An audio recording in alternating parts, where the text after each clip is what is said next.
With the UN Secretary-General Antonio Guterres' second five-year term ending on 31st December, attention is steadily shifting to who will lead the United Nations into its next chapter. Uganda is among the countries that have already declared a candidate, joining a growing field that includes former heads of state, senior diplomats, and experienced UN officials from Latin America, Africa, and the Caribbean. For Kampala, the choice of Ambassador Olara Otunnu is hardly surprising. Uganda's permanent representative to the United Nations, Ambassador Olara Otunnu, says the endorsement reflects confidence in Otunnu's experience and signals Uganda's readiness to contribute to leadership at the highest level of global diplomacy. The Secretary General of the UN is the face of diplomacy in the world. So when a country has their own, as the Secretary General, there is many benefits in terms of reputation, in terms of diplomatic leverage, and in terms of regional influence in organizations like the African Union. Political analyst Dr. Yusuf Serunkuma says Uganda's endorsement is both symbolic and strategic, arguing that the country has presented a candidate with credentials required for one of the world's most demanding diplomatic offices. And now that he's thrown his hat into the ring, we would love to know what is motivating him and what he thinks will be bringing to Uganda and to the job itself. I think it's a beautiful place to be, that every time they say Olara Otunnu's name, the other thing they mention is Uganda, right? So Uganda benefits in that position.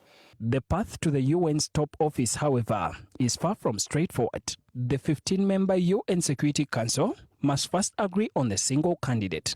Any of its 5 permanent members, including China, France, Russia, the United Kingdom, and United States, can veto a nomination. Only after that recommendation does the 193-member UN General Assembly appoint a Secretary General, usually by consensus, for a renewable 5-year term. But he's also a chief administrator of the organization. He's the chief executive of the UN.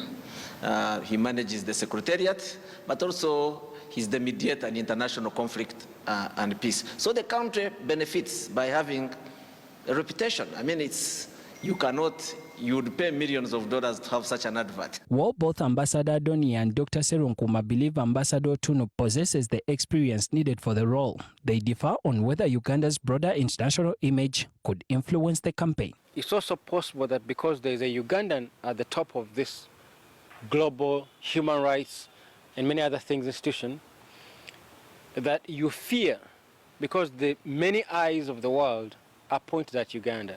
So you are more cautious, you're more careful, you're more sensitive to your actions, to your nation. You wouldn't invite attention if you didn't have a good reputation. You would avoid spotlight. I think that's, of course, people are entitled to their own views, but I think what most important is that Uganda also has already a reputation. All eyes are now on the 15-member UN Security Council, where the first and most decisive stage of choosing the next Secretary General will unfold before the successful candidate is finally endorsed.